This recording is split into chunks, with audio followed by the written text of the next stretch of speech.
button. The Y2K show has been entertaining from the West Coast for 21 years. Right. Thank you for watching the Y2K show. Please share our channel with others. Drop a message in the replay. Please support our channel with Cash App. Hit that like button. You're watching the Y2K show, where they play my kind of videos.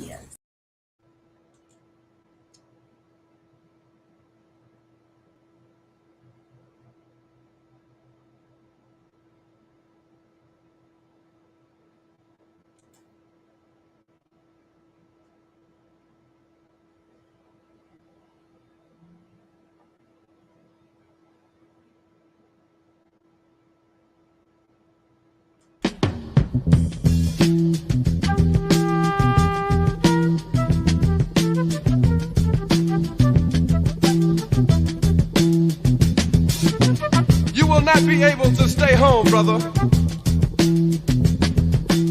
You will not be able to plug in, turn on, and cop out. You will not be able to lose yourself on Skag and skip out for beer during commercials because the revolution will not be televised. The revolution will not be televised. The revolution will not be brought to you by Xerox in 4 parts without commercial interruptions. The revolution will not show you pictures of Nixon blowing a bugle and leading a charge by John Mitchell, General Abrams, and Spyro Agnew to eat hog maws confiscated from a Harlem sanctuary. The revolution will not be televised. The revolution will not be brought to you by the Schaefer Award Theater and will not star Natalie Woods and Steve McQueen or Bullwinkle and Julia. The revolution will not give your mouth sex appeal. The revolution will not get rid of the nub. The revolution will not make you look 5 pounds thinner because the revolution will not be televised, brother. There will be no pictures of you and Willie. When the revolution comes. When the revolution comes. When the revolution comes. When the revolution comes, some of us will probably catch it on TV with chicken hanging from our mouths. You'll know it's revolution because there won't be no commercial. When the revolution comes. When the revolution comes. When the revolution comes. Preacher pimps are gonna split the scene with the communion wine stuck in their back pockets. Faggots won't be so funny then, and all the junkies will quit their nod and wake up when the revolution comes. When the revolution comes, transit cops will be crushed by the trains after losing their guns, and blood will run through the streets of Harlem, drowning anything without substance when the revolution comes. When the revolution How about a little bit of that great cool? Watch you jump on the speaker and get loose. How about a little chill cask and cream? Freaking VIP fulfilling your dreams. Keep the party going like DL. Ain't gotta tell a soul, keep it to yourself. I'm the king of here like T.I. And on my tab, it's whatever you like. I shot it to a Tanqueray. Flashing your boy while I'm on stage. How about a cup of coke and Bacardi? Fuck with your boy would be the life of. Yep. That's the way you like. You gotta keep it pushing through the pain and strife. I came from the bottom, now I'm at the top. Like we say, I had to keep on dreaming, now I can't be stopped. Not a game, growing hate, making moves, paying dues. I refuse. You do you. Set me free. Oh my God.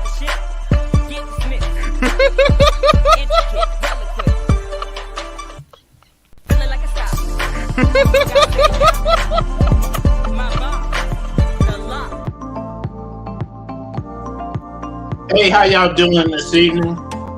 Big Papa Will here, bringing you that Wednesday night show. I just got in, so I'm kind of feel hyped up. I'm waiting for a bus, it seems like for an hour, having to ride around the store while everybody's trying to get their early Christmas fixings together. I had to go through the whole store just trying some oversized gloves, but you know. So enough about me. Tonight we're going to go into our second half of the Black Panther. I mean, you know, the first thing about the Black Panther is there is no such thing as the Black Panther. That's a mythical creature. Yeah, you're either talking about a jaguar or a cougar. It said some small animal, and one's got the dominant gene for black, and one's got the recessive gene for black. So I'm just going to skip over all of that. I hope everybody had a great day today. Just so that y'all know, I tested negative yesterday for COVID. That means I've been doing a really good job of actually staying away from people, that might have it. So I haven't been going out, been hanging out in no clubs. I got me some wine right here. I think I'm gonna smoke me a little bit of weed for all us weed heads. Put it in the air right now. Let's get ready. Okay, like I said, we're gonna go into the second half about what actually is the Black Panther. Okay, we went through the first half, so now we know that the Black Panther is an American creation, and Wakanda is right here in America. So let's just get with it, okay? Here we go.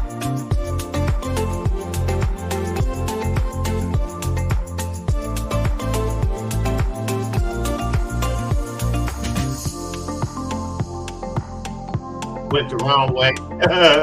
I needed to go right and I went left. Don't mind me. I don't really know what I'm doing up in here. But let me try this again. All right, y'all ready? Let's go.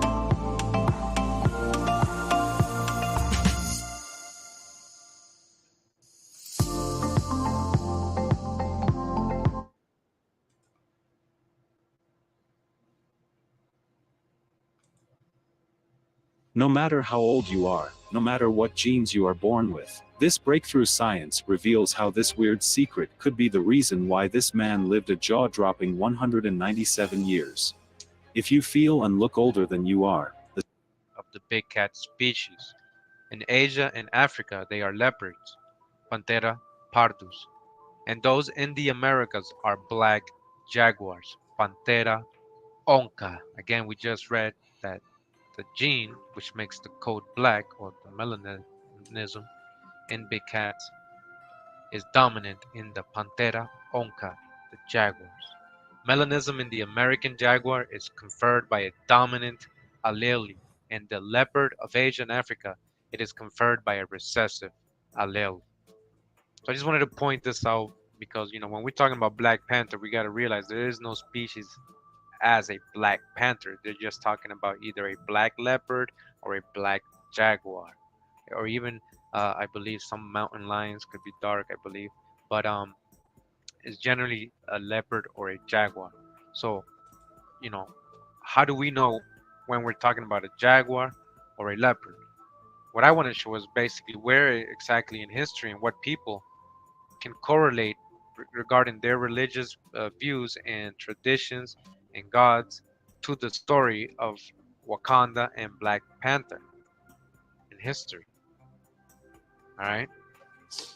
Jaguar is a Native American word meaning he who kills with one blow.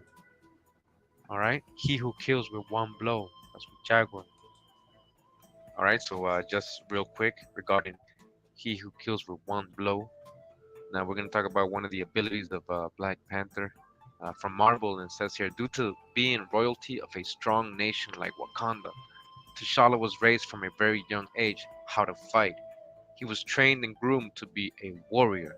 We're going to see later on who were also in America warriors and how they dressed.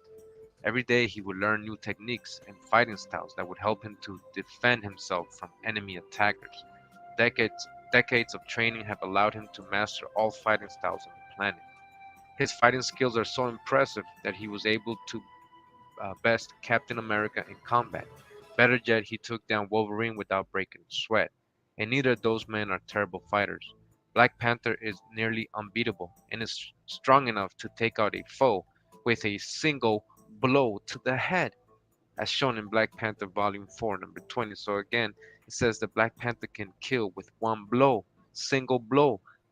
And again, in Native America, Jaguar means he who kills with one blow, just like Black Panther can take out a foe with a single blow. So the Marvel Black Panther was trained since young to be a warrior, right? So it says here to become an eagle warrior or a jaguar warrior was not easy. Training started at a very early age.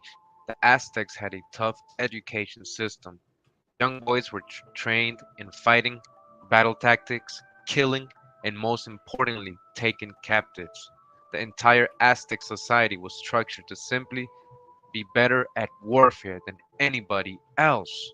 The existence and purpose of the males focused on being a great warrior, just like the Wakandians. At the age of 17, John Aztec men became warriors and entered formal military training. Aztec warriors could move up in ranking by capturing enemies.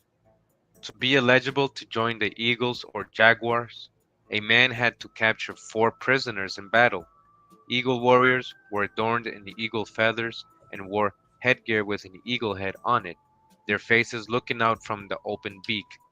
Jaguars wore suits made from the pelts of pumas (in parentheses jaguars) and associated themselves with their god of night. All right, so see how important this jaguar god is, and they even dress like him, right? Just like the Black Panther. And this is from the Aztec Codex called Mendoza, the Codex Mendoza. So this is something the Aztecs, you know, taught the Spaniards when they arrived. The jaguar actually originated in North America. Right, so originally jaguars were in North America, though now it only lives in Central and parts of South America. The jaguar moved south when Central America formed into a land bridge. Jaguars prefer habitats like jungles and swamps, but also like semi-arid mountainous regions, so long as the area is forested. The jaguar is also one of the few cats to like water, and often can be seen playing in it. All right, so water doesn't phase a jaguar. You'll see it hunting in rivers, grabbing, anacondas and snakes and alligators and all kinds of things. As for the mythology and legends, the jaguar was seen as a god in Peru. All right, so it was seen as a god in Peru, Mexico, and Guatemala in pre-Columbian America. So we know again about the god, the panther god, right? That the Wakandians held, admired, or worshipped, right? Which they get their powers from, the panther god.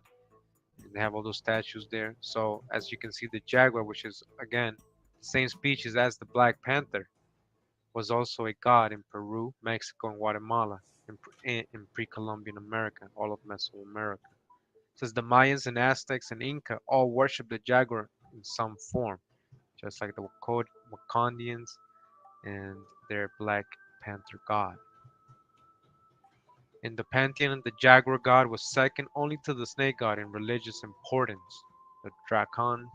At the temple of the jaguar at Chichen Itza, the king had to walk beneath a frieze of procession of jaguars during his coronation ceremony. Oh, again, so it says that at the temple of the jaguars at Chichen Itza, that's down in Guatemala, I believe, or Yucatan in Mexico, the king had to walk beneath frieze of a procession of jaguars during his coronation ceremony. So some kind of ritual involving jaguars, and the king had to become a king, right? Just like almost in Wakanda, the whole coronation involves the Black Panther, right? As in this case, the jaguar. In Maya mythology, the jaguar was seen as the ruler of the underworld, and as such, a symbol of the night sun and darkness. There were Mayan priests called Balaam, who officiated at only the most important ceremonies. So again, we just read in Mayan mythology that the jaguar is the ruler of the underworld. So returning to the story in Marvel regarding Black Panther, says here in Fantastic Four 607-608, something big happened for Black Panther. No longer was he just king of Wakanda, he was also the king of the dead. Because of this, he gained a lot of new powers that enhanced his adventures as a superhero. Among these powers, the darkest of the bunch is necromancy. Due to his new and shiny title, Black Panther is able to command armies of the undead. Alright, so he's able to command the armies of the undead, something a ruler of the underworld could do, right? as shown in Secret Wars number 7. They will bend to his will and fight whatever battles he orders them to. He even managed to control the spirits of Necropolis and force them to help him fight against the dark villain. So it almost sounds like how Solomon, right, had that ring that he controlled the jinns or the falling angels or whatever, the demons or the bad spirits, and make him do what he wanted to with the ring. So it sounds just like that. Along with the Aztecs and Mayans, the Inca also built temples to the jaguar. Okay, the Inca also. The jaguar is representative of power, ferocity, and valor. He is the embodiment of aggressiveness. For some, the jaguar represents the power to face one's fears or to confront one's enemies. However, they are also associated with vision, which means both their ability to see during the night and to look into the dark parts of the human heart. And regarding the vision of the jaguar and how the Maya saw it, from Marvel again we read, as if that weren't impressive enough, T'Challa can see different spectrums of light, including ultraviolet light. This ability allows him to see in total darkness, giving him the upper hand against any invader that would try and get to Wakanda during the nighttime. This also factors into his tracking capability. He is one of the best trackers in the Marvel Universe. The jaguar often warns of disaster. He does not offer any reassurance. Along with physical vision, jaguars are also associated with pre-science and the foreknowledge of things to come. Right? So advanced technology, maybe advanced science, right? Cats have binocular vision, meaning each eye can work by itself, which provides them with better depth perception. This gives more evidence of their connection with vision and foresight. Winter is coming, and I want you to know that when it comes, I want you prepared. If all you do is focus. The New York Times Magazine. Why Black Panther is a defining moment for Black America. Black Panther, by contrast, is steeped very specifically and purposefully in its blackness. All right, quotes, blackness. It's the first time in a very long time that we're seeing a film with centered so-called black people, where we have a lot of agency, says Jamie Broadnax, the founder of Black Girls Nerds, a pop culture site focused on the sci-fi and comic book fandoms. These characters, she notes, are rulers of a kingdom, inventors and creators of an advanced technology. We're not dealing with black pain and black suffering and black poverty. The usual topics of acclaimed movies about the black experience. Right? So let's dodge this hijack, let's really dodge this whole tax that are put on you. Like this black, because that's crayon color. Right? You had tribal names. Alright, but we do correlate. This does have a lot of impact, this movie, on so-called Black America, on so-called African American, aka slash Aborigines of America. You remember? Like the Mexica, as the Aztecs called themselves, the people of Tlaxcala also had an elite infantry divided into eagle and jaguar warriors. Working in ceramic, Angel Seren designs and creates an original mask of such a jaguar warrior. His headdress surrounding the face and fierce fangs. This original mask is inspired by Tlahuicol, a renowned warrior, the artisan says. Depicted in the Florentine Codex, as well as in historic paintings, the jaguar warrior comes to life in ceramic. Angel Seren portrays the warrior wearing the jaguar's paws on his hands, as well as a mask that represents the fierce spotted cat. These fighting men formed one of the elite divisions of the Aztec army. Black Panther is the ultimate human predator, a peerless hunter and fighter. T'Challa utilizes supreme intellect, strategic brilliance, physical perfection, and hard-earned combat skills in the service of his beloved Wakanda and the world. Jaguars in Mesoamerican cultures. The representation of jaguars in Mesoamerican cultures has a long history with iconographic examples dating back to at least the mid-formative period of Mesoamerican chronology. The jaguar, Panthera onca, is an animal with a prominent association and appearance in the cultures and belief systems of pre-Columbian Mesoamerican societies in the New World, similar to the lion, Panthera leo, and tiger, Panthera tigris, in the Old World. Quick, agile, and powerful enough to take down the largest prey in the jungle, the jaguar is the largest of the big cats in the Americas and one of the most efficient and aggressive predators, endowed with a spotted coat and well adapted for the jungle, hunting either in the trees or water, making it one of the few felines tolerant of water. The jaguar was and remains revered among the indigenous Americans who live closely with the jaguar. All major Mesoamerican civilizations prominently featured a jaguar god, and for many, such as the Olmec, the jaguar was an important part of shamanism. All right, so the jaguar was a god and was very important in a ritualistic shamanism, spirituality. All right, so you can see how that kind of correlates with Wakanda and how they had their panther god, and also the shaman who assisted in the coronation in the process of when T'Challa, had to become the Black Panther. And it says here, a deity is a supernatural being considered divine or sacred. The Oxford Dictionary of English defines deity as a god or goddess in a polytheistic religion, or anything revered as divine. C. Scott Littleton defines a deity as being with powers greater than those of ordinary humans, but who interacts with humans positively or negatively in ways that carry human to new levels of consciousness beyond the grounded preoccupations of ordinary life. A male deity is a god, while a female deity is a goddess. Again, so this guy says that a deity is basically a being with powers greater than those of ordinary humans, sort of like the Marvel superheroes, right? According to Marvel, many forms of fiction feature characters attributed with superhuman, supernatural, or paranormal abilities, often referred to as superpowers or powers. This tradition is especially rich in fictional universes of various comic book stories, movies, and video games.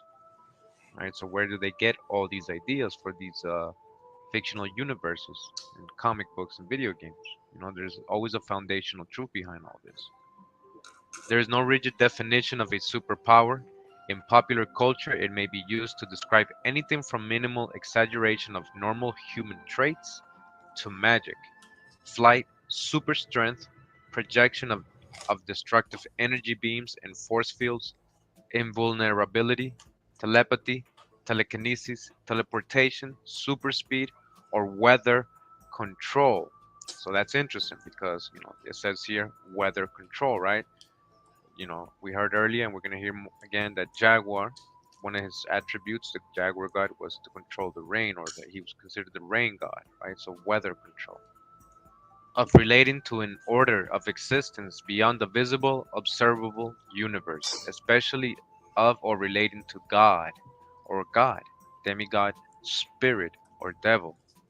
All right, so supernatural is related to God. Hawa, supernatural, of relating to or being above or beyond what is natural, unexplainable by natural law or phenomena, abnormal, of pertaining to, characteristic of, or attributed to God or a deity. So, speaking about a god or a deity, in this book called Native American Gardening Stories, Projects, and Recipes for Families by Michael J. Caduto and Joseph Bruchak, it says Wakanda, Arikara, from the Arikara tribe, which means the great mystery, the creator. Again, the creator, or God, or a deity, the creator, Wakanda. Alright, so before we get into the whole name of Wakanda and the location and everything, let's talk about Wakanda and Marvel. So it says Wakanda, is a fictional African nation appearing in American comic books published by Marvel Comics. It is the most prominent of several native African nations and home to the superhero Black Panther. Wakanda first appeared in Fantastic Four, issue number 52, July 1966. Remember that, July 1966, and was created by Stan Lee and Jack Kirby. Hijack, right? They probably stole it from somebody who basically created a story of traditions of America, Native American. So we're gonna get into that more. All right. And again, it says fictional African, so it doesn't exist in Africa. It's a fictional place in Africa because it's not from Africa. I'm gonna show you where it's really from. So one of their main gods in Wakanda again is Bast, right? It says here, Bast, a warrior shaman. Again, shaman. We know that the Mayas and the Aztecs had shamans and they used jaguar very symbolically with their shamanistic rituals, remember? A warrior shaman received a vision from the panther goddess Bast, who led him to the heart-shaped herb, a plant that granted him superhuman strength, speed, and instincts. Again, superhuman strength, supernatural, a deity, remember? The warrior became king and the first Black Panther, the protector of Wakanda. Again, so this panther goddess, right, is basically a Black Panther, just like the warrior who became a Black Panther slash jaguar, right? Because we know the gene is dominant amongst jaguars, and we're talking about ancient times. We're definitely talking about America, and we're talking about jaguars, where the gene is dominant. All right. So bass, this is what bass looks like. So bass is basically a feline uh, panther goddess, right, from ancient Egypt. It says here, Bast is the Heliopolitan god of panthers and the patron deity of Wakanda in the Marvel Universe. The character first appeared as a totem in Fantastic Four, issue number 52, again, in 1966, but does not physically appear until Black Panther number 5 in 1999. Because within the context of the stories, Bast is similar to the Egyptian goddess of the same name. And it says Bastet or Bast was a goddess of ancient Egyptian religion, worshipped as early as the Second Dynasty. As Bast, she was the goddess of warfare in Lower Egypt. So she was the goddess of warfare, a warrior, and she dressed and she looked like a panther or a jaguar, right? Jaguar warrior. And we're gonna get into the Amazonians later on, but female warrior, right? And she's a panther. So again, we're talking about ancient Egypt. We know we're talking about America. We know ancient Egypt, the true old world was over here. All right, so I just wanted to talk a little bit about the marble story, how it correlates a little bit, well, not a little bit, actually a lot, with what we're reading in the traditions of the Native Americans in America. Again, according to Wakandan legend, when the 5 tribes fought for control of Wakanda, a warrior shaman received a vision from Bast, which led him to the heart-shaped herb, granted him the power to become king and the first Black Panther. In Wakandan mythology, when the soul of a man reaches the afterlife, it is brought by the goddess Bast and Sekhmet to a mythical green valley where it can run freely in peace for all eternity. Man, Past and Present by A.H. Keane and A. Hingston Quiggin, A.C. Haddon. It says here, religious conceptions were based on a belief in Wakanda, or Manito, an all-pervading spirit force. A spirit force, Wakanda, supernatural, right? Supernatural, whose cult involved various shamanistic ceremonials consisting of dancing, chanting, feasting, and fasting. You hear this? Most distinctive of these is the sun dance, practiced by almost all the tribes of the plains except the Comanche. It is an annual festival lasting several days in honor of the sun for the purpose of obtaining abundant produce throughout the year. In the small print here it says, Wakanda is the term employed when the power believed to animate all natural forms is spoken to or spoken of in supplications or rituals. Again, supernatural, superpowers, magic, shaman. By many tribes of the Sioux family of the Sioux. Manito is the Algonquin name for the mysterious and unknown potencies and powers of life and of the universe. Wakanda, says Miss Fletcher, is difficult to define, for exact terms change it from its native, uncrystallized condition to something foreign to aboriginal dot. Wakanda is an aboriginal dot. You hear that? Vague as the concept seems to be, vague as the concept seems to be to one of another race, to the Indian it is as real and as mysterious as starry night or the flush of the coming day. Handbook of American Indians. If you wear glasses or contacts, I have a bit of bad news for you. Life with glasses and contacts isn't always fun at times. You know what I mean. When you first wake up in the morning and your stomach. And in the same book, I just wanted to let you know who we were talking about mostly in this book, and it's the Dakota. It says here the Dakota or the Sioux are universally conceded to be of the highest type, physically, mentally, and probably morally, of any of the Western tribes. Their bravery has never been questioned by white or Indian, and they conquered or drove out every rival except the Ojibwe. So they were very warlike, right? Warriors. Their physical characteristics are as follows. Dark skin. Again, the Dakota's physical characteristics are as follows. Dark skin. Again, Black Panther. We're talking about the Americas. Jaguar. Warriors. Wakanda. Wakanda. Dark skin faintly tinged with red. Copper colored tribes found here by the Europeans, right? Facial features more strongly marked than those of the Pacific Coast Indians. Nose and lower jaw particularly prominent and heavy. Head generally mesocephalic and not artificially deformed. They are free and dominant race of hunters and warriors, necessarily strong and active. Their weapons of stone, wood, bone, and horn are tomahawk, club, flint, knife, and bow and arrow. Now returning to the fictional Wakanda, right? In Wikipedia says the etymology.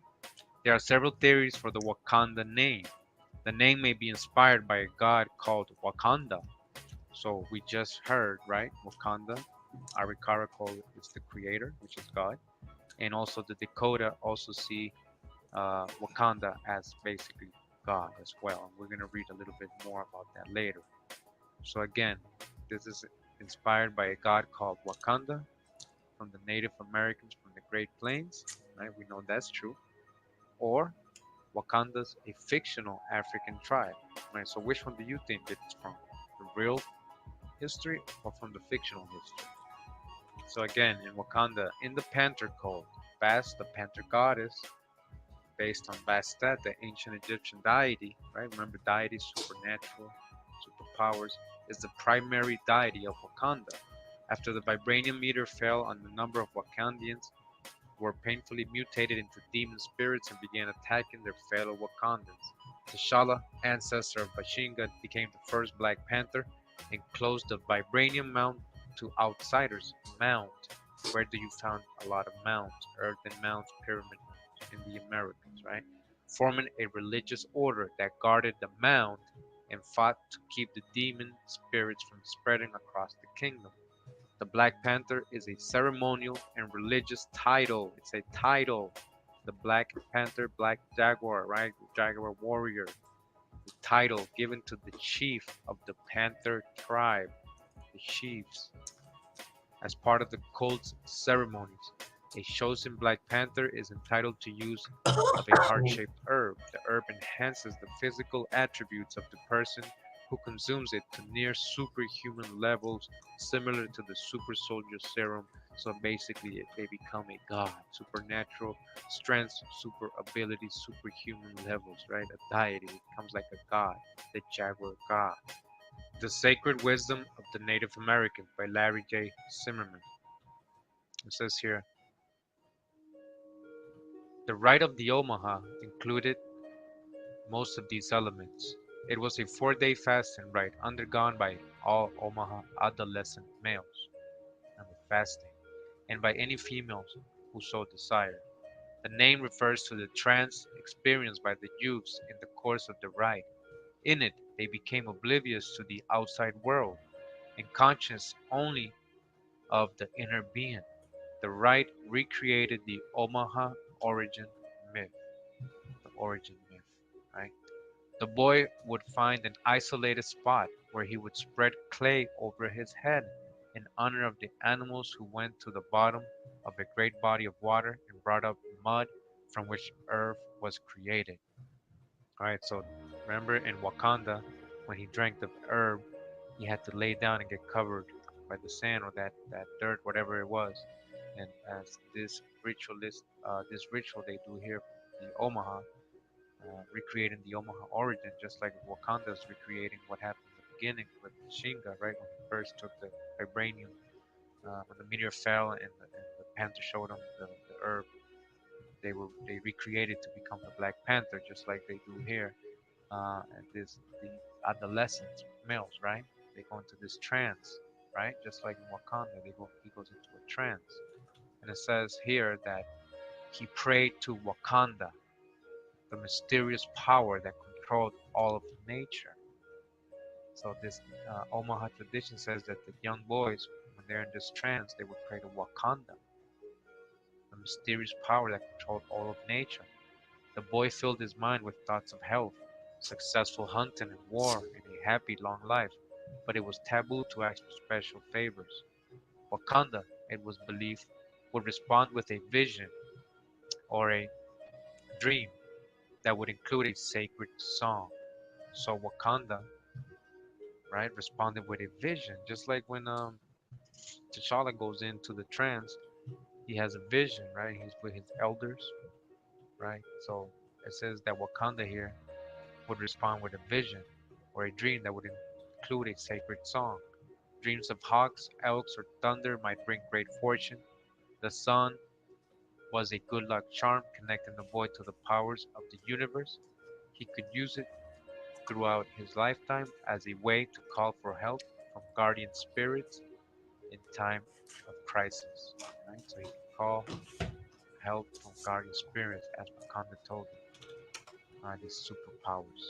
The Native American Book of Knowledge, Easy Read Edition by White Deer of Autumn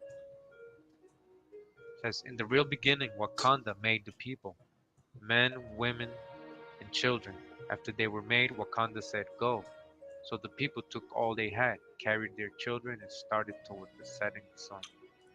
From an Omaha Indian creation. Again, Wakanda. Historical Dictionary of Native American Movements by Todd Leahy, Nathan Wilson. Wakanda. Wakanda is the Lakota belief similar to the Iroquois Orenda and the Algonquin Manitou. It is a supernatural force that permeates the universe. Again, supernatural, a deity, God, right? Supernatural, Wakanda. Just like Marvel superheroes have supernatural powers. So, talking about supernatural forces and shamanistic magic, it says here in the surviving Olmec archaeological record, jaguars are rarely portrayed naturalistically, but rather with a combination of a feline and human characteristics. Again, so these jaguars and Olmec archaeological records, they're hardly seen in their natural form as an animal, but rather combined as a human. So like a human jaguar, or like the Black Panther of Marvel, right? These feline anthropomorphic figures may range from a human figure with slight jaguar characteristics to depictions of shamanistic transformations in the so-called transformative pose, kneeling with hands on knees, to figures that are nearly completely feline. So they're talking about we're gonna get into it. It's basically the were jaguars, or how they transform like a werewolf. They have the were jaguars. So it's saying that these shamanistic priests, right, were considered to transform into jaguars, or these gods they worship, right? One of the most prominent, distinctive, and enigmatic Olmec designs to appear in the archaeological record has been the were jaguar. The so-called were-jaguar motifs runs through much of Olmec art, from the smallest jade to some of the largest basalt statues. The motif is found inscribed on celts, votives, axes, masks, and on elongated man figurines, also termed somewhat more neutrally the composite anthropomorph or the rain baby. The were-jaguar's body is shown is baby or childlike. Its eyes are almond-shaped or occasionally slit-like. Its nose is human. Its downturned mouth is open, as if in the mid-squall. The upper lip is everted and toothless gums are often visible. Olmec motifs associated with the were-jaguars include a cleft on the head of or headdresses, a headband, and cross bars. Transformation figures. Many other Olmec figurines combine human and animal features, including these were-eagle left, although figurines showing such combinations of features are generally termed transformation figures. Some research argue that they represent humans in animal masks or animal suits, while others state that they likely represent shamans.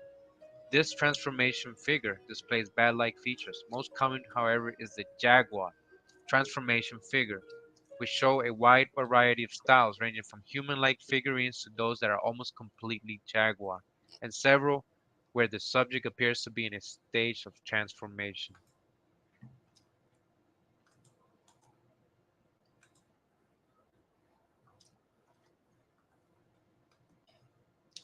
Okay, man, that is some incredible information that you would think we were over in Europe somewhere trying to learn this information, but it's not. It's right here. We're learning this information right here because all this stuff happened right here in America. And just in case you don't understand why I'm doing this, it's because these are things that we don't know about America. You know, everything that I'm sharing with you is what we don't know about the country we live in. And we're just raising children that don't know this either. So somewhere it's got to stop. You know, everybody talks about, you know, what we need to do about the children. But what do we know? If we don't know anything about America, whose history are we teaching them? And I know this isn't a big whoop-de-doo. I know this isn't something that most people are going to want to aspire to understand. I get that, but that don't mean I'm giving up, or I'm not going to give up. So I'm going to find us some music, and then we're going to chill for a while to let everything that we've gone through today kind of resonate. I know that's what most people come here for, is that I have this incredible music that is not from the radio. You know, you can't find the music I come up with on the radio, because that is why I do it. You know,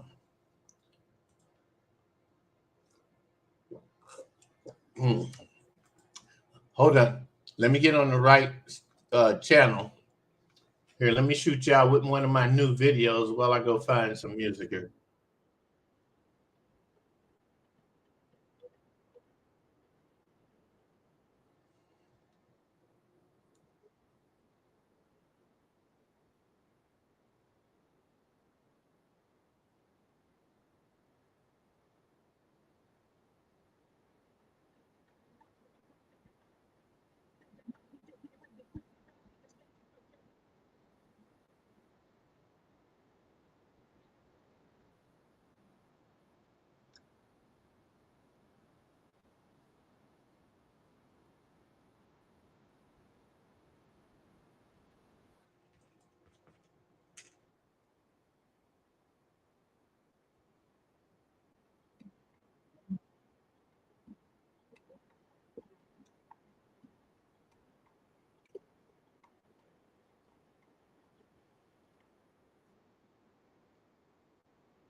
my booty down. Ooh, gotta get the shine. Now, I've been using Grammarly for years. Now, the great thing is Grammarly is free and easy to use. It not only helps you check your grammar, but also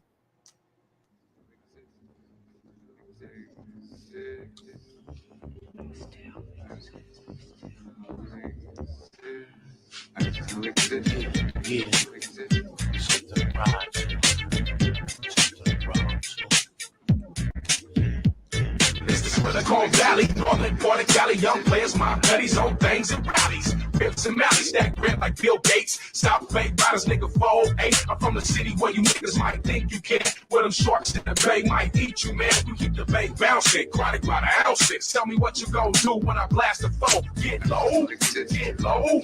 Tell me what you gon' do when you hit the flow. Get low, get low. Now tell me what you gon' do when you up and feel low. Get low, get low. Now tell me what you gon' do when you out saying ho. Get low, get low. Dipping ain't easy, but somebody gotta do it. Might as well be me. I guess I get straight to it. So what you could you do? You wanna? If I ask you, are you gonna hit the motherfucking corner? Bitch. Now I got to do my thing. Got them reminiscing like Mary J. Back in the day. It's all good, nigga. Ghetto, so it's all hood, nigga. Fetty like J. Paul Getty. I wish you would, nigga. The law got the homie jumping by fences. Senseless. That's why I stay up by my pimp. Start life music. Really choose to play shit so you can use it, but don't abuse it. Dirty dead residents. Full of safety deposit box in my residence. Cause real players stack a grip. Can't be hesitant. Maneuver on my cellular. 100 more profit on the regular. So much for the Corn Valley, Northern Port of Cali, young players, my buddies, old things and rallies. Rips and mallies stack rent like Bill Gates. South Bay riders, nigga, fold. Hey, I'm from the city where you niggas might think you can. Where them sharks in the bay might eat you, man. We keep the bay bouncing, chronic by the ounces. Tell me what you gon' do when I blast the phone. Get low, get low. Tell me what you gon' do when you hit the flow. Get low, get low.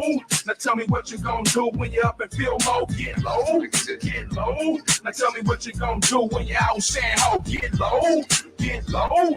K9 and Forte, keep it popping in the bay. Johnny West and D-Lo, San Jose to field mode. Everybody get low, it's the funk shack. And I'm the type of nigga to flip a bitch and tell her hit the track. Only fuck a real max, cause I'm in it for the scratch. It ain't matrimony, macaroni, make it extra cheesy like my nigga Forteezy. Pimpin' ain't easy, bitches don't think that fat meat greasy. Well it is, and I ain't taking care of your kids. I got some kids of my own, a wife at home, but she know that I'm a G, so she let her dog roam. I told you, when I met you, bitch, that all I wanna do was just sex you. Switch the game up. It ain't no thing, but this ain't no love song. My name ain't Ja Rule Fool, and when it comes to the skrill, niggas murder for real. Pussy niggas get got, shot up and killed, and bitches get stumped and smacked in the grill. Doing it way before the deal. I hope I live to touch a meal. I think I will. Fucking with these niggas on the hill, from the figgity field to the SJ, leaving niggas found floating face down in the bay. It's a lovely day. Down with rapping Forte. It's the pimp and the gangster Johnny West. I wanna thank you for hooking us up. Now they booking us up, and to the man upstairs just for looking us up. My life is dead to you.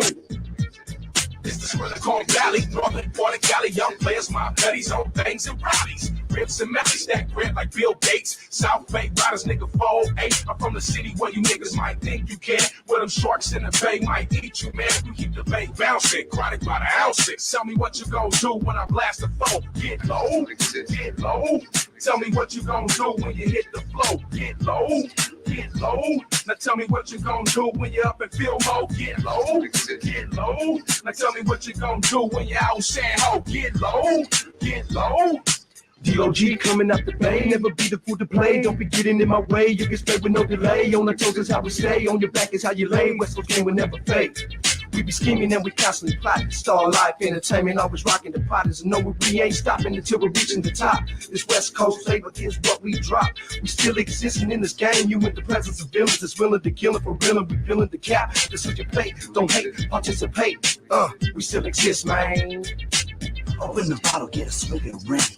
Crystal, Grandma, yay, blaze the Philly. So much doja, keep your composure, cause Johnny West and Gucci already done told ya. We getting bent like Cheech and Chong, blazing on a fat buck, puffing on a bone, medallion dangling.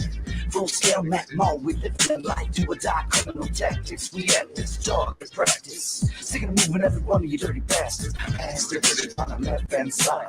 AK9, Johnny West and G.O.G. ready to ride. Let's get high, let's get high, let's get high, let's get high. San Jose, all the way to film, now it's good night. This is where the Corn Valley, Northern Port of Cali, young players, my buddies, old things and rallies. Rips and Mallies that grant like Bill Gates. South Bay riders, nigga, 4-8. I'm from the city where you niggas might think you can. Where them sharks in the bay might eat you, man. We keep the bay bouncing, chronic by the ounces. Tell me what you gon' do when I blast the phone. Get low, get low. Tell me what you gon' do when you hit the flow. Get low, get low. Now tell me what you gon' do when you up and feel low. Get low, get low. Now tell me what you gon' do when you out San Ho. Get low, get low. Get low, San Ho. Get low, feel low. Get low, PA. Get low, the whole thing. Get low. Yeah, y'all see us out here. It's Mac and Ass K9 coming to a ghetto near you. From San Ho all the way to Fillmore with J Mac and Forte. And we've been doing it for most of y'all knew what to do with it. Knee high to a fly side, real pimp shit, you feel me? FourFlavors.com, Rush Production Records, Starlight, Ghetto Thousandaires, you dig?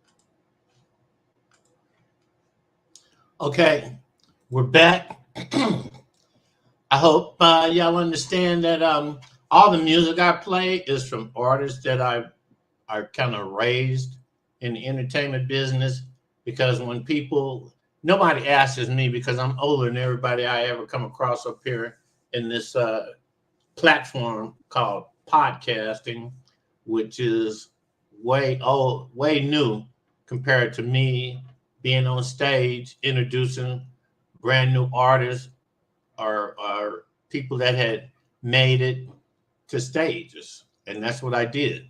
And because we did regular shows, I believe that it kept a lot of these pimps, players, gangsters, drug dealers, it kept them out of jail, out of harming people, and it kept them where I could keep my hands on them, because I come from a hard place at a hard time. So I was able to, relate to these people. And the biggest thing that I understood is that if you want to be making money, be in business for yourself. That's what I teach. Be in business for yourself. But the last thing I want to say before we go back to what we was doing is that right now, from scratch in 2 months to 198 subscribers, we need 2 more subscribers to be at 200. And we got about 1,400 watch hours right now, I believe is what it is, accumulated, because we come from, 2011 with being on YouTube. So they took everything we've done, all our videos, all our views, all our subscribers, and meshed it all together once I started working this live platform. So I know that it's going to take some time to get people to understand that it's better to know the truth than to live a lie. So I'm going to put this music back on here while I get this video back on, and we're going to go back to the story, okay? Nice talking to everybody.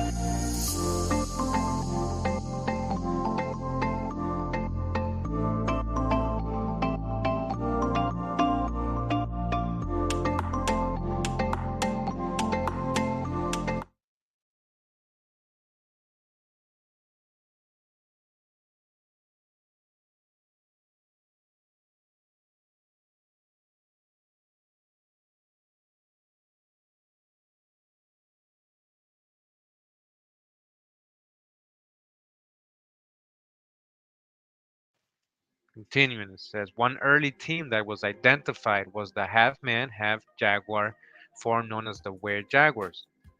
The were jaguar is most easily identified by its human-like form combined with a downturned mouth, an elongated feline snout, and a cleft head.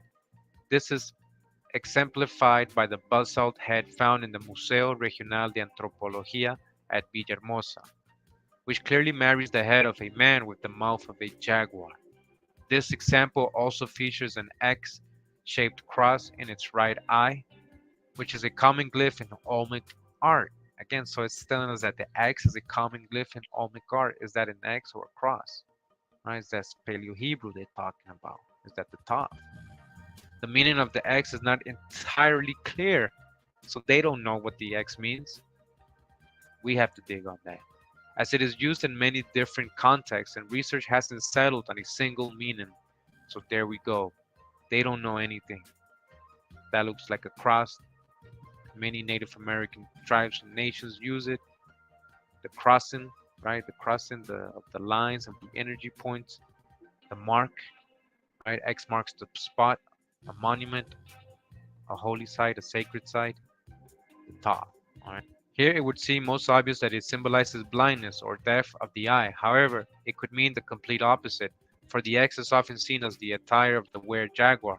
So X is often seen as the attire of the were-jaguar, an X or a cross, and other deities, where it is believed to symbolize the underworld.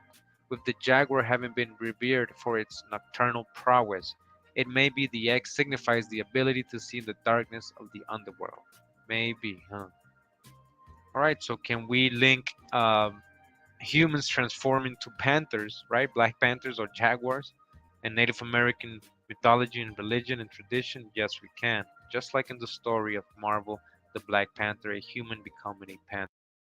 So it's really, it's a great business to have. So you're looking at 30, 40,000 a month. And again, Native American symbols and meanings for the Black Panther center on jaguars, a word that roughly means kills in one blow, just like the Black Panther can kill with one single blow. This creature's original habitat was in North America, but it slowly moved southward, which is why we find stories in Mexico and Peru. Both these regions uplifted jaguar as a god. Both Mexico and Peru, where you find all these pyramids and ancient civilizations of America, uplifted the jaguar as a god, a deity, right? Supernatural, often associated with the underworld. And this divine cat played an integral role in coronation rites. All right, this panther, right, which centers on the jaguar, played an integral role in coronation rites, just like in the movie Black Panther. Wakanda, Wakanda, a term employed by the Omaha, Ponca, Osage, Quapaw, Kansas, Otto, Missouri, and Iowa tribes of the Sioux family, when the power believed to animate all natural forms is spoken to or spoken of in supplications or rituals. The dialects of the first 5 tribes are closely related. The Omaha and Ponca speak practically alike. The Osage, the Quapaw, and Kansas differ somewhat from the former in pronunciation, while the Otto, Missouri, and Iowa have so far changed their speech as to be unintelligible to the others. The word Wakanda, spelled Wakanda by Riggs in his Dakota dictionary, is given by him as a verb signifying to reckon as holy or sacred, to worship. All right, so again, Wakanda can mean in Dakota dictionary as sacred or to worship or holy. We're going to hear about the Huacas of Peru, South America, and how they are considered sacred monuments, rocks, even pyramids or places. Waka, Wakanda. Right, continuing, it says the noun is Wakan and is defined as a spirit, something consecrated. So Wakan, Waka, Wakan, Waka. Again, defined as a spirit, something consecrated. The same authority gives the meaning of Wakan as an adjective as spiritual, sacred, consecrated, wonderful, incomprehensible, mysterious.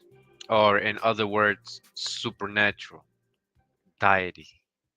Offensive or not, Black Panther, fictional Wakanda, translates as God to some tribes. But what do the members of the Osage Nation say regarding this? According to Shannon Shaw Duty, a member of the Osage Nation and editor of the Osage News, the Marvel spelling is different, but the pronunciation is the same. I have not yet seen the film, but I have read some reviews in that they spell it Wakanda.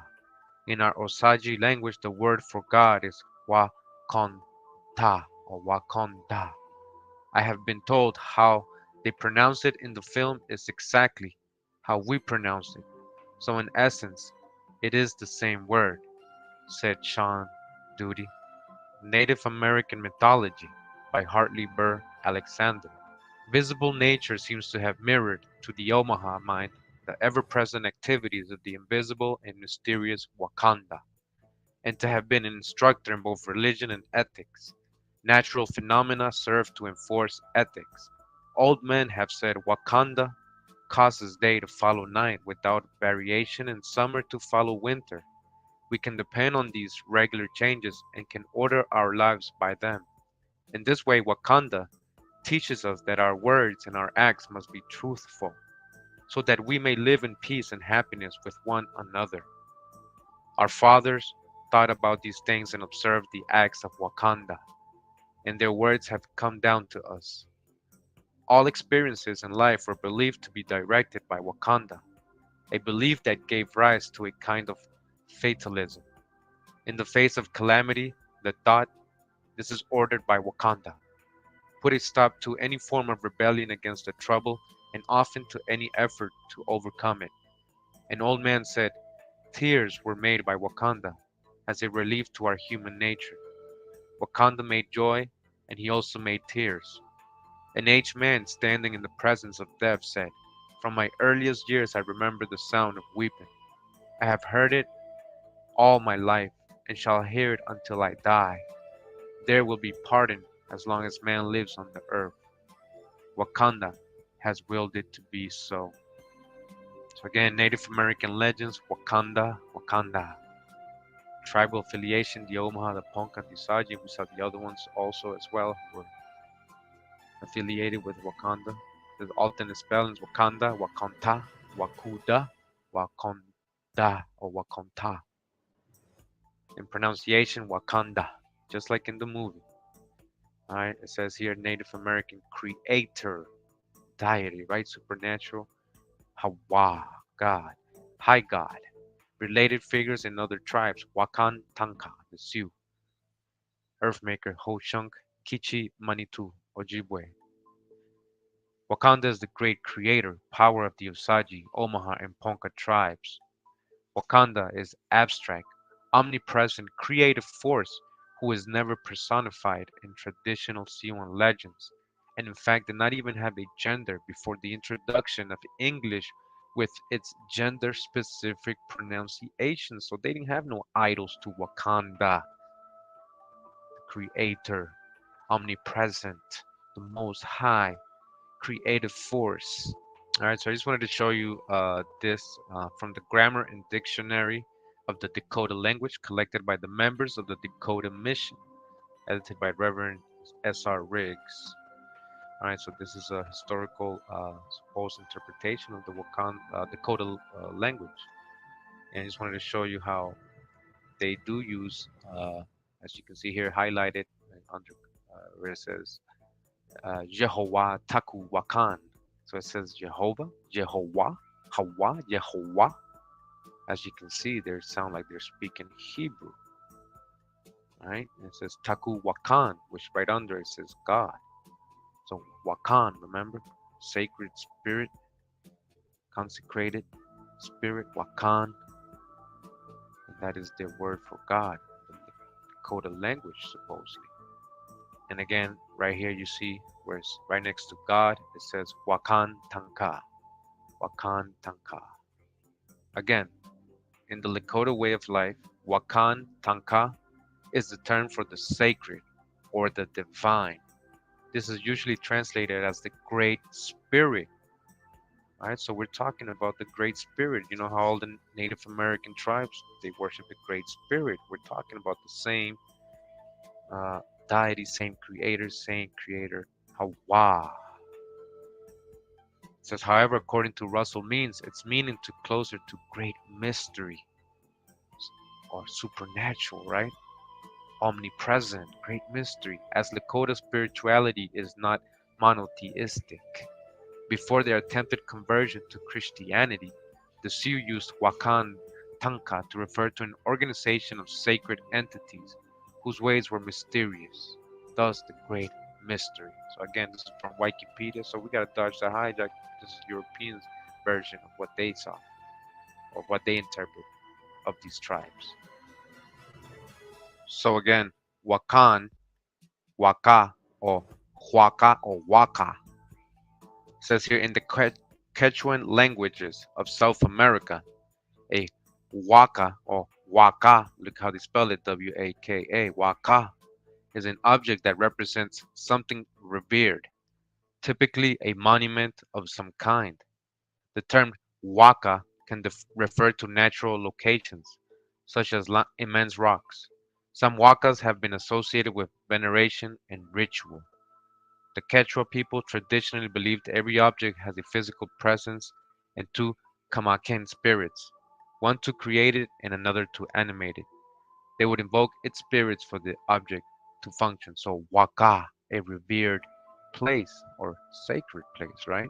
Where they perform rituals. Waka, Wakan, Waka de Luna. The Waka de Luna, or Temple of the Moon, was part of the ancient Moshe capital. In Moshe, right, we get the Mexica, right, Moshe, and we get also Hebrew way of saying Moses, Moshe, Moshe, Meshi, Mexica. It was constructed in northern Peru between the 1st and 8th centuries, using millions of adobe blocks. The Moshe civilization developed great religious complexes, or wakas, formed by successive entombments of older structures, filled in and covered with mud, brick, or adobe. All right, again, so the Moshe considered wakas religious complexes. Again, sacred places, just like Wakan. Again, Waka, also spelled Waka, Quechua, sacredness, or Itko, holiness. Again, Waka, Waka, Waka is the same. Wakan, sacredness, holiness, just like Wakan, Wakantanka, Wakanda. Same people. Ancient Inca and modern Quechua and Aymara religious concept that is variously used to refer to sacred ritual, the state of being after death, or any sacred object. The Spanish conquistador Pedro de Cieza de León believed that the word meant burial place. Waka also means spirits that either inhabit or actually are physical phenomena such as waterfalls, mountains, or man-made shrines. The aforementioned shrines, which are found throughout the Inca territory from Ecuador to Chile, may be as simple as stone piles piled in a field, apachitas, or as complex as stepped pyramids that were once topped with canopies and carved images. So these wakas can be stepped pyramids, right? Sacred religious complexes are also pyramids, wakas, wakan. So how many sacred places or wakas do we have throughout the Americas, right? So it's not just confined to one location, Wakanda or Wakas or the Wakan, the Great Spirit, sacred place. And one more thing about the Wakas of Peru. It says here in La República, a Peruvian online newspaper. I don't know if it's printed in paper too, but it says, in their interior environments, they're talking about the Waka of La Luna. Archaeologists found a 2-meter long wall where you can see the image of 4 jaguars that seem to parade through the interior of the ancient Moshe temple. So look at that correlation with jaguars in this Waka jaguars. All right. 3,500-year-old friezes discovered at Huaca Garagay in Lima, Peru. So in this other Huaca in Lima, Peru, they found some sculptures on the wall here buried, and this Huaca, this temple, right? This Huaca is supposedly 3,500 years old, and these Friezes, as they call them, are carved on a baluster column placed at the Waka ceremonial courtyard. But I saw also a video of this excavation of this Waka, and it says that the sculptures here are actually human anthropomorphic uh, felines, or a human, half feline, or half panther, half jaguar, right? Just like Wakanda, all right? So in this Waka, we have another correlation to feline and human. And this is in Peru. So we just learned about Waka, right? So we know about Wakan, Waka, a sacred place. So we have this place right here in Guatemala. It's an archaeological site, a city called El Peru. Waka. It says here, in search of the lost empire of the Maya. Waka, El Peru. In about 256, King Jaguar throne. Again, King Jaguar in Waka, El Peru in Guatemala. A snake alley was laid to rest in this city-state. His tomb contained painted ceramic figurines, 4 to 9 inches tall, depicting a mythical ritual from the underworld. Again, underworld, Jaguar, right? The lord of the underworld. So regarding this figurines that was found in this tomb, I just want you to take a look at these ones right here. Look at the physical characteristics of these persons, especially the one on the left. Now, unless you're blind or you practice willful ignorance, this is a so-called Negro person. Just look at it. This is in Waka, El Peru, right? Negro people in Waka, Wakanda, Waka, sacred place. Ancient Mayans from Guatemala. It says El Peru, also known as Waka, same way that Waka, right? In Peru with the H, but it's pronounced Waka, W-A-K-A, just like the site. So El Peru, also known as Waka, is a pre-Columbian Maya archaeological site occupied during the pre-classic and classic cultural chronology periods, roughly 500 BC to 800 AD. Dutch, the chronology hijack. The site was the capital of Maya city-state and is located near the banks of the San Pedro River in the department of Petén of northern Guatemala. El Peru is 60 kilometers, 37 miles west of Tikal, another important Mayan city. It says here that the etymology, the site was named El Peru when rediscovered in the 20th century. So it was named El Peru, that wasn't the name. Hieroglyphics identified and deciphered at the site have indicated that the ancient name for the site was Waka. So it was called Waka, not El Peru, but they must have seen a similarity with the Wakas, right, of Peru. When they found Waka and they called it El Peru, maybe. Or maybe they were related, these civilizations. While both names are currently used interchangeably, El Peru predominates on extant maps. In the published literature, a conflated name is generally used, El Peru Waka. Welcome to the world famous Culture Kings right here in Las Vegas, Nevada. Let me show you around. So the indigenous people of this city called it Waka. So this was obviously a sacred place because we know what Waka means. Wakan, Wakanda, supernatural, sacred, omnipresent, right? It says the first recorded meeting between Teotihuacan, or Wa, there we go again, Waka, Teotihuacan, a sacred place. The Maya occurred at Waka. So it says that the first recorded meeting between the Teotihuacan people and the so-called Maya occurred in Waka in 378, 10 days prior to the arrival at Tikal.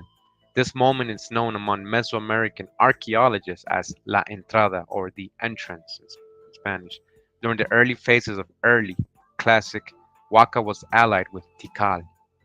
During excavations of the Royal Maya city of El Peru Waka in northwestern Petén, Guatemala, an international team of archaeologists has discovered the tomb of Lady Cabell, one of the great queens of the classic Maya civilization. So I wanted to reference this queen, right? And the reason for that is, as it says here, an ancient monument adds spicy twist to Maya Game of Thrones saga. It says Maya hieroglyphs, Stela 44, a monument at the El Peru Waka archaeological site in Guatemala, referred to a Maya snake queen known as Lady Kun. The queen is thought to have played a role in multi-generational story of power shifts in the Maya world. So again, returning to Queen Cabell, it says the tide turned yet again later in that century, with the Snake Lord allies retaking Waka. One of the principal figures of the era was Lady Cabell, who held the title of Supreme Warlord in Waka. So a female warlord or warrior, right? In Wakanda, female warriors. All right, so you see where I'm going with this, right? We're gonna get more in depth in this subject a little bit later, but it says here Fredo and his colleagues unveiled evidence suggesting that Cabell was as powerful in her day as Cleopatra was in ancient Egypt, or as Queen Daenerys is in the fictional Game of Thrones. So again, who is Lady Cabal? In another page, it says Lady Cabal ruled Guatemalan city of El Peru, Huaca, with her husband Kinich Bahalam during the 7th century from 672 to 692. Remember Balam, associated with Jaguar. Serving as the military governor of the Waka kingdom. She was the military governor of the Wakanda, military governor of the Waka kingdom under the auspices of the House of the Snake King, to which she belonged. Her official title was Kalumti, or Supreme Warrior. All right, a warrior queen woman, just like in Wakanda, Black Panther, right? Which meant that she outranked her husband. Her identification was confirmed by Project epigrapher Stanley Winter and his reading of a series of glyphs inscribed on a small alabaster jar from the tomb. So they're talking about this glyph right here. So El Peru, Waka, right? Waka, Wakanda. It's just all the same. See how much influence, right? This word, this vibration has. So this is what the place used to look like, according to the tour guides there. This is from the actual archaeological park there, and most of it today is still covered up, with vegetation and dirt. A lot of the pyramids and mounds, they're covered up. They're not even dug up. I watched the video, and the only parts that it was actually dug up was most of it was from looters, which have been coming in and looting all these pyramids, and then they recover them back, and they haven't been unburied. They're still there. Why they don't unbury this site? Why don't they show us all this stuff? I don't know. What is in here? I mean, the discovery and the release of information for the site is recent, right? And this is not known to many people, all right? Again, El Peru, Waka, a sacred place, Waka. So we see the vibration that Wakanda, this word, carries in Native American culture and tradition, right? Basically, God or the creator. Hawa, Wakan, Hawa, that Wa, right? But regarding a real location, we know in the movie it's a fictional place, but if you just do a little searching, you'll see that if you search for any locations called Wakanda, you'll see that it'll pop up in the Americas, mostly in North America. All right.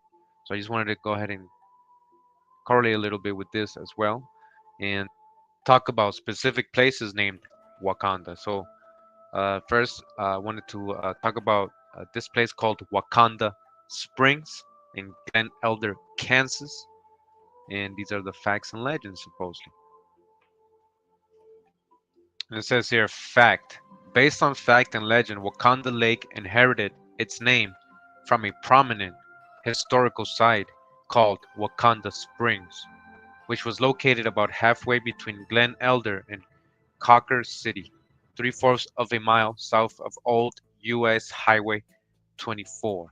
So this is fact.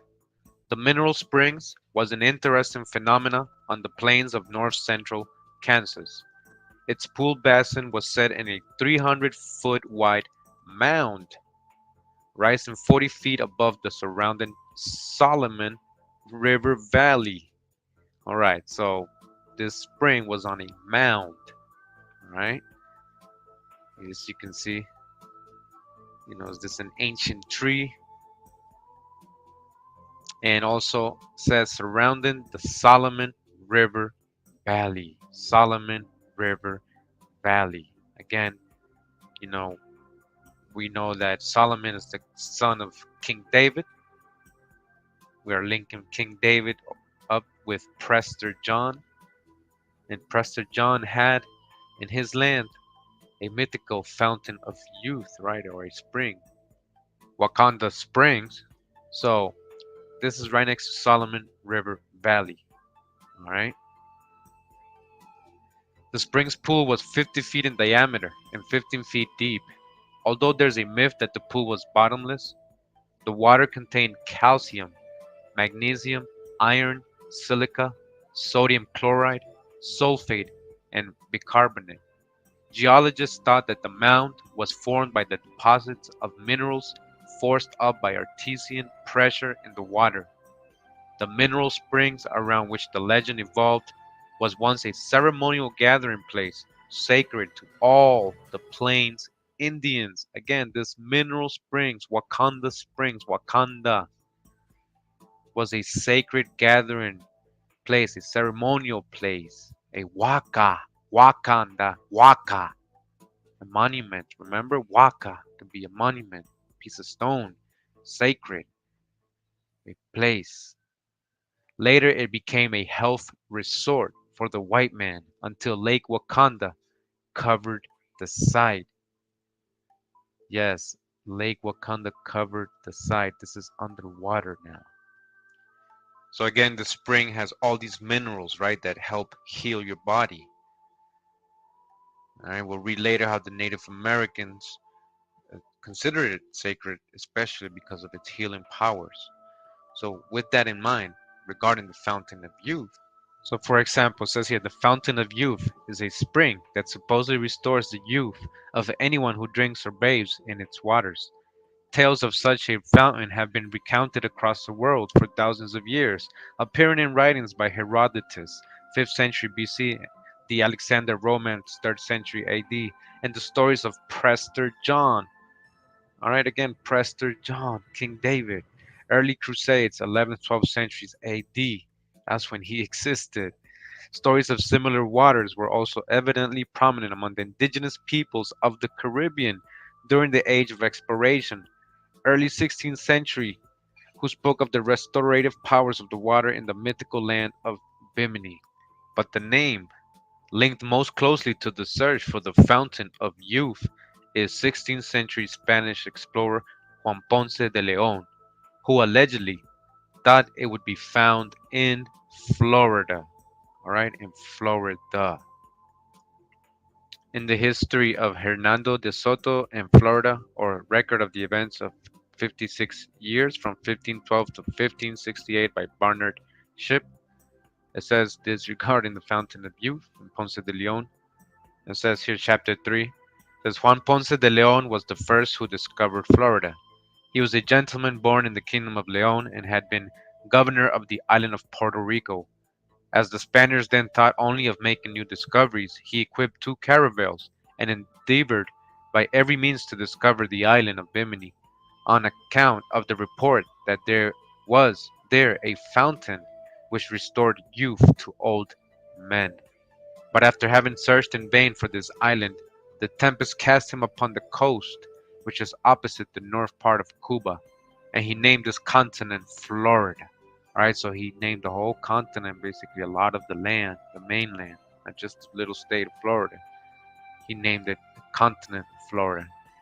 And without considering whether it was an island or the mainland, he proceeded to Spain to ask permission to conquer it and obtain it. So Florida, at this point in time, was basically the whole South. Like half the country was Florida. It wasn't just the state, as you can see in old maps. If you look for it, the Spaniard old maps will show Florida as being basically the whole South, all the way almost to Texas. And you can see that in this case, if we really look at it, Kansas falls in Florida. So if we're talking about this healing spring, this fountain of youth, right, next to Solomon River Valley. Remember, Pastor John had a fountain of youth. Prester John is King David, his son is Solomon. This spring which heals, a sacred place, Wakanda, where the tribes gathered in the Solomon River Valley, would fall in Florida if we're talking about ancient Spanish accounts of this area. All right, so is this the mythical fountain of youth that they went searching for in Florida? Again, we got the Solomon River Valley next to Wakanda Springs, which is now Wakanda Lake. And in this map of the fictional Wakanda from Black Panther, right, we see this lake, right? And it's called Twisted Visions Lake. They got your vision twisted because you're looking at the wrong side. Twisted Visions Lake, you get it? Right under it, as you can see, I'm assuming it says King Solomon's Mines. Do you think there was anything related to King Solomon and Black Panther? And over to the left here, we have a river, and it's called River of Grace and Wisdom. Who is known to have a lot of wisdom and grace? Solomon, right? Solomon was wise. So Wakanda Springs, right? We got the Solomon River, right? And next to it, Solomon River Valley. Again, this river right here, River of Grace and Wisdom. Basically saying the River of Solomon, because Solomon is grace and wisdom. All right. Now, one more thing I just want to highlight is, you can decide whether it's coincidence or not. I was looking at Lake Wakanda, Google Maps, right? As you can see, it looks very similar to this lake in the fictional Wakanda, which is Twisted Visions Lake. As you can see, it has here in the bottom, right, the Piranha Cove, and you can see Wakanda Lake kind of sticks out there as well. And a river that goes up, the Grace and Wisdom River, or the Solomon Forks of the Solomon River. It's very similar. And they hijacking something and creating a fairy tale. You tell me. So again, Wakanda Springs, or Great Spirit Springs, was a natural artesian spring located in Mitchell County near the towns of Glen Elder and Cocker City in the U.S. state of Kansas. It was a sacred site for Native American tribes of the Great Plains, and for a time became the site of a health spa for American settlers. With the completion of the Glen Elder Dam in 1968, the mineral springs disappeared beneath the waters of Wakanda Reservoir. And again, here is the drawing of Wakanda Springs from 1873. As you can see, it looks like the stump of a tree, this mound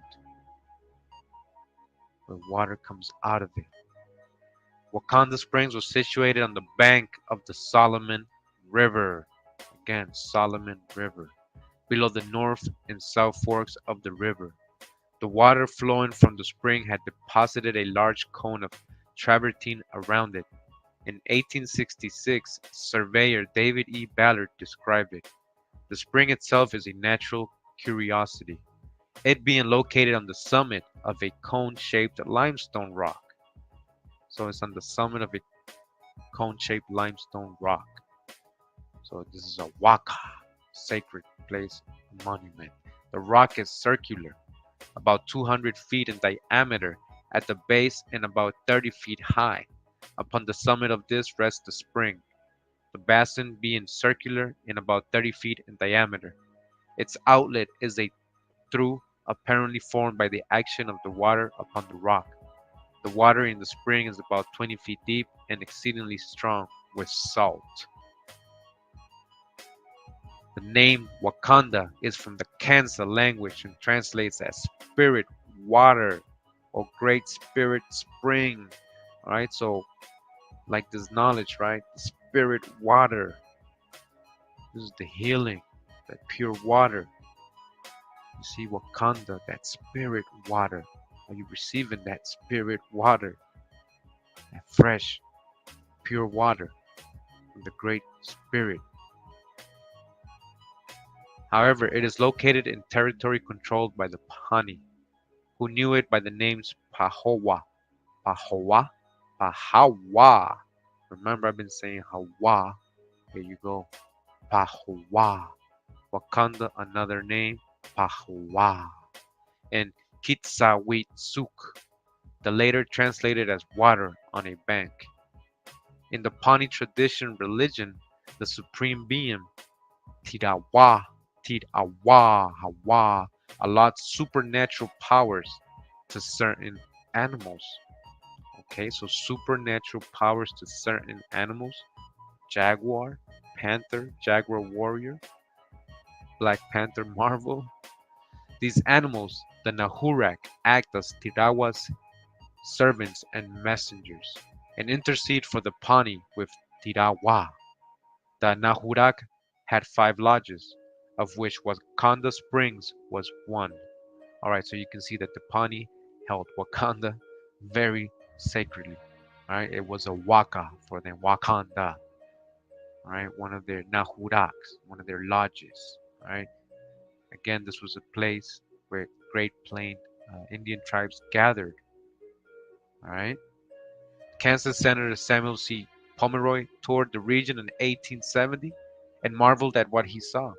Said Pomeroy, "At first I declared it the crater of an ancient volcano. The water occupying its hollow center is phantomless and about 200 feet in diameter and a perfect circle," with an exclamation. "It is always brimming full and running over on all sides. The hills about it were as sacred to the Indians as those about Jerusalem." Okay? Again, the hills about it in this spring called Wakanda Spring, this Wakanda, the great spirit water, says these hills about it were as sacred to the Indians as those about Jerusalem. You see what they covered up? A sacred Waka place that was yours, an ancient place you considered as holy, as sacred as Jerusalem, Jerusalem. So not only was just this a sacred place, this water, this mineral water, right, healed. So it says that the Indians believed the water to have healing powers. Practically every Indian tribe visited the site at one time or another, including the Pawnee, Wichita, Kiowa, Sioux, the Arapaho, the Comanche, the Miami, the Crow, and others.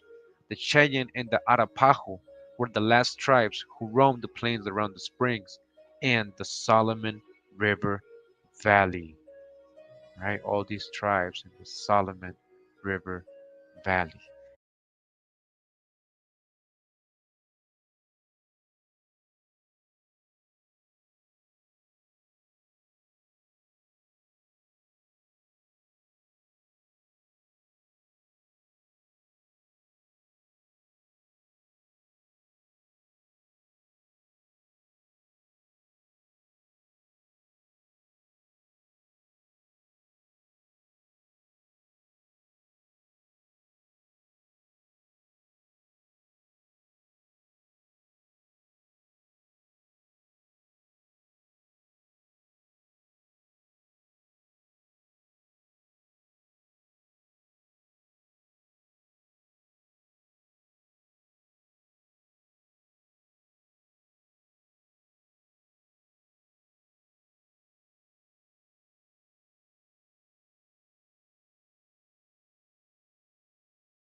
Honey, I'm going to cut this show short tonight because there's some really valuable information I'm sharing here, but it's still got almost another hour to go.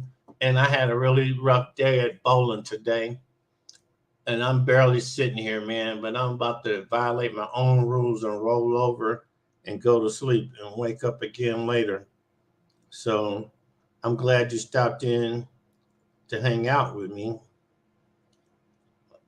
You know, you're cool as fuck. I have to say that to you. This is my show. I can say that. I don't like saying it in front of other men and stuff because, you know, I don't want any of those men that are be in the chats.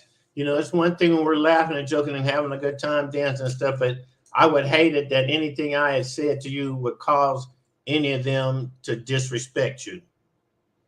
Because I respect the shit out of you, you know, like I do all women, but you're kind of special with me, and I appreciate you. So I'll talk to you tomorrow, honey. Thanks for coming through. Good night.